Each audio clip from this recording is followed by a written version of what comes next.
Ndugu waandishi wa habari na wananchi kwa ujumla, Jeshi la Polisi mkoa wa Iringa tunaendelea na kazi za kwetu za kioperesheni za kila siku za kawaida, lakini napenda tu kujulisha umma kuhusiana na taarifa za ndugu Ibrahim Myovela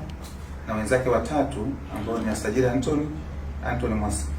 Mwasika na Ali Kalolo, ambao kupitia mitandao ya kijamii kuna taarifa kwamba wamepotea wakiwa mikononi mwa polisi. Ifahamike kuwa ndugu Ibrahim Myovela na wenzake hao walituhumiwa kuhamasisha maandamano, kutoa maudhui ya uchochezi dhidi ya serikali kupitia mitandao ya kijamii kwa lengo la kuvuruga uchaguzi mkuu wa tarehe 29 Oktoba mwaka 2025,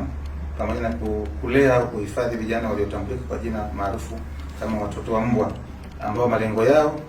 tangu kipindi kile mpaka sasa hivi yalikuwa ni kuharibu miundombinu ya serikali ikiwemo umeme kwa maana TANESCO, kuharibu vyanzo vya maji na kuweka sumu kwenye vyanzo vya maji, lakini pamoja na maeneo mengine kama Tazama Pipeline ambako ni bomba la mafuta.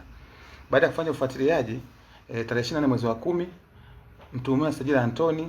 mkulima na mkazi wa Ihemi, mkoa wa Iringa, alikamatwa kwa makosa ya kuchapisha maudhui ya uchochezi dhidi ya serikali kwenye mitandao ya kijamii kupitia akaunti yake ya Facebook iliyojulikana kwa jina la Mnyakyusa Mpinga Utekaji. Mtuhumiwa alishikiliwa kituo cha polisi Iringa na hatimaye kupata dhamana tarehe 30 mwezi wa 12 mwaka 2025 kwa masharti ya kuripoti baada ya siku 5 kuanzia siku hiyo. Lakini mtuhumiwa aliendelea kuripoti mpaka tarehe 15 mwezi wa kwanza mwaka huu 2026, na baada ya hapo hakuripoti tena. Lakini juhudi za kumtafuta zinaendelea kutokana na kuvunja masharti ya dhamana, lakini hivi tunatafuta wadhamini wake tuweze kujua kwa nini mtuhumiwa huyu haripoti kama ambavyo alipewa dhamana. Aidha, mtuhumiwa Ibrahim Myovela ambaye ni mkazi wa Ipogoro, mkoa wa Iringa, ambaye alikuwa anatafutwa pia kwa makosa ya uchochezi dhidi ya serikali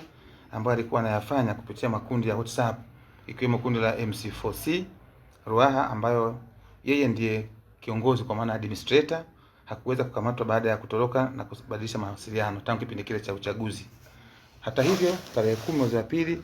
ndugu Ibrahim Myovela na wenzake wawili ambao ni Anthony Mwasika, mfanyabiashara, na Ali Kalolo, dereva bodaboda, wote wakazi wa Ipogoro, walikamatwa kwa kosa la kumshambulia mtu aliyejulikana kwa jina la Benito Avinash, mkazi wa Ipogoro, na ilipofika tarehe 17 mwezi wa pili, watuhumiwa kwa pamoja walipata dhamana ya polisi na kutakiwa kuripoti tarehe 18 mwezi wa pili mwaka 2026, ambapo watuhumiwa hao hakuripoti, na baada ya kubaini kuwa mtu huyu ambaye alimjeruhi alikuwa amefariki. Yawezekana waliona kesi itakuwa kubwa, baada hapo hatukuwapata tena. Lakini juhudi za kuwatafuta kwa tuhuma za mauaji ambayo yalisababisha kwa huyo mtu ambaye walimshambulia zinaendelea, pamoja na kuchukua hatua za kisheria dhidi ya wadhamini wake ambao walimdhamini. Jeshi la Polisi mkoa wa Iringa tunaendelea na upelelezi wa shauri hili, lakini tunaomba wananchi watupe ushirikiano kwa kutoa taarifa zitakazofanikisha kukamatwa kwa watuhumiwa hawa, ili hatua za kisheria dhidi yao zichukuliwe kwa tuhuma hiyo ya mauaji ambayo waliyasababisha kwa kumshambulia mtu aliyekuwa anaitwa Benito Avinash ambaye ni mkazi wa Ipogoro. Kwa taarifa za kwenye mtandao kwamba watuhumiwa hao wameshikiliwa na polisi na baadaye wakapotea sio za kweli. Kimsingi yaonekana wakimbia kwa sababu ya hituma ya mauaji ambao sisi kama jeshi la polisi tunatafuta mpaka sasa hivi. Kwa hiyo tunaomba ushirikiano wa wananchi wasaidie kuwapata. Yeyote atakayefanikisha kupata taarifa hizo, basi ajulishe katika vituo vya polisi au katika uongozi wote wa serikali, au mtu yote ambaye anaweza kutufikisha taarifa hizi tuweze kuwapata na kuwachukulia hatua stahiki kama ambavyo sheria inahitaji.